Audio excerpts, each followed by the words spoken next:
Zdravo svima! Evo nas u još jednoj epizodi iz serije Mala škola loše glume. Danas ćemo učiti glumiti otrovanog čovjeka. Reći ćete što ima u tome vrijednog učenja, a pogotovo vrijednog trpljenja ove serije, ove epizode. Pa slušajte, ima. Jer glumiti smrt nije lako. Sve je lako kad padnete dole više ne znakove života, to je u redu. Ali kako doći do te faze kada padnete kao pokošeni, to je već problem.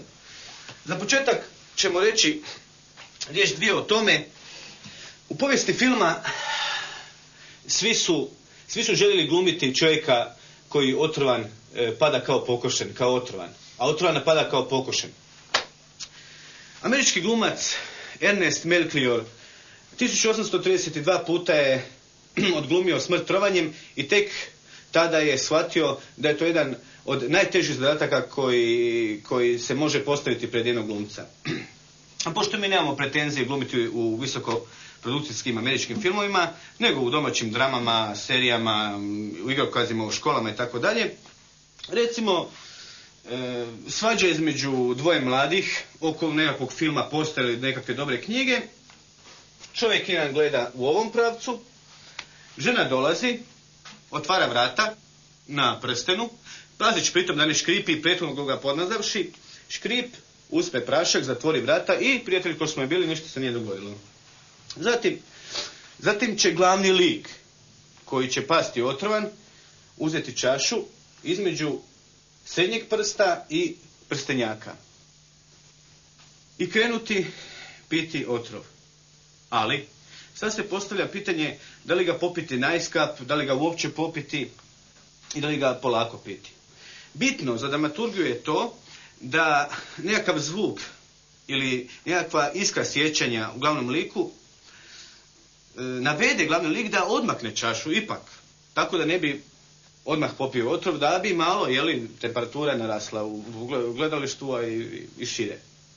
Dakle, uzmimo samo primjer da netko zvoni na vratima ili da se glavnom liku pričini da netko zvoni na vratima. On će čašu uzeti ovako. Trn. Zatim ponovo prenosi. Ispija i kao da nije se ništa dogodilo, vraća čašu nazad.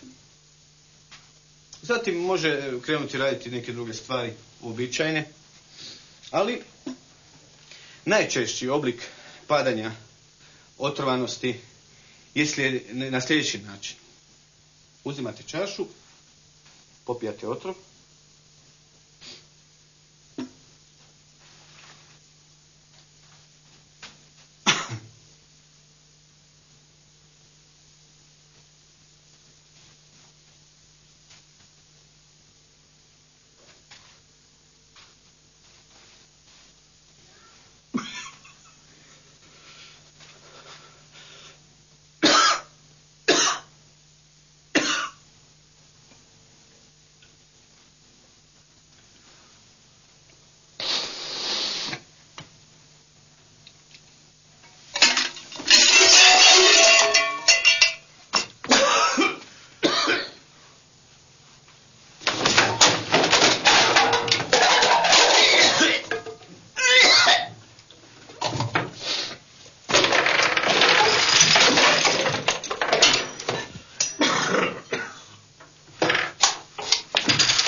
Bože, što sam?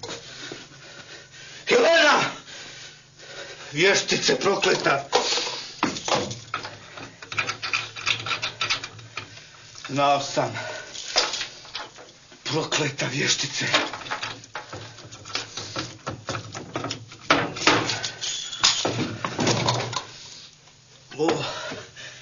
Bože! Bože!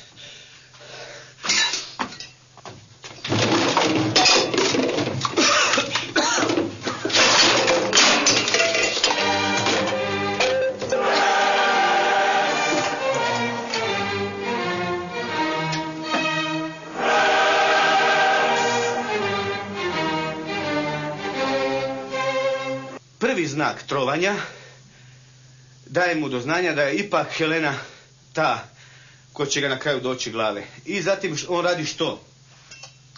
Pojavljuje se takozvana destrukcija trovanja.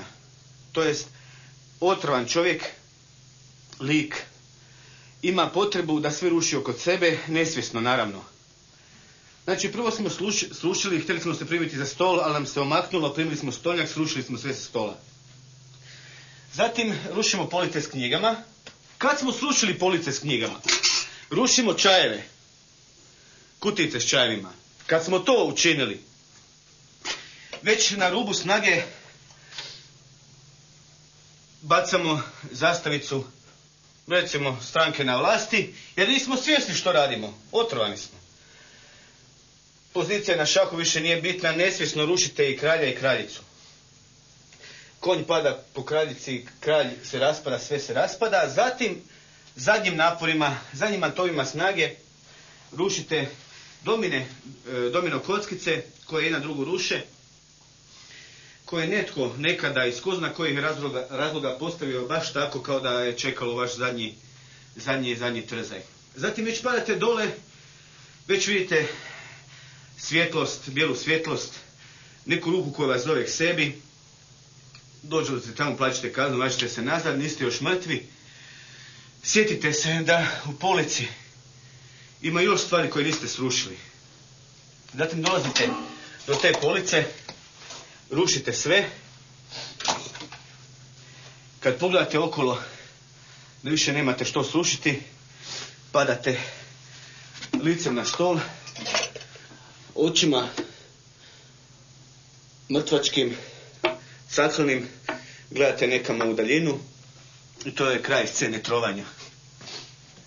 Trovanje je jedno od najjačih izazova za svakog glumca, a pošto je ovo mala škola loše glume, mislim da će vam neke od ovih točaka biti osnov za daljnju karijeru, ne znam, na daskama koju život znači i tako dalje. Ima glumaca i dan danas živućih koji na nevjerojatnom snagom i uvjerljivošću glume razne boleštine, srce, bubreg, psihičku bol, fizičku bol. Ali o svemu tome gledat ćete iduće subote kad je na redu bol, ljubav i ini osjećaji. Do tada, do gledanja.